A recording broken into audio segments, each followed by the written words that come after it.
રાજકોટમાં અયોધ્યામાં રામ મંદિરમાં પ્રાણ પ્રતિષ્ઠા મહોત્સવને લઈ ઉજવણીનો માહોલ. મારું નામ છે વિક્રમ ઠાકર.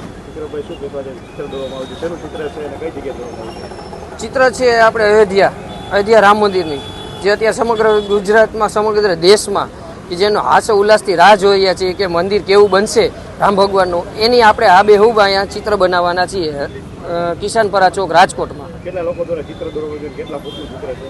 ચિત્ર 35 થી 35 ફૂટનું ચિત્ર છે અને 4 લોકો દ્વારા બનાવવામાં આવે, આર્ટિસ્ટ દ્વારા બનાવવામાં આવે છે. રાજકોટ મહાનગરપાલિકા દ્વારા અમારા પાસે બનાવવામાં આવે છે. કોને ચિત્ર કંડારવામાં આવ્યા છે? રામ ભગવાનનું ચિત્ર અને એની થીમ, અયોધ્યાની થીમ. કેટલા દિવસથી આપ કરી રહ્યા છો? 2 દિવસથી 2 દિવસથી અમારા ચિત્ર બનાવતા હતા. વિચાર કઈ રીતે આવ્યો? વિચારે અમને રાજકોટ મહાનગરપાલિકા દ્વારા કહેવામાં આવ્યું છે કે અહીંયા આપણે જે પેઇન્ટિંગ છે અયોધ્યામાં, એવું જ અહીંયા આપણે પેઇન્ટિંગ દ્વારા બનાવવાનું છે.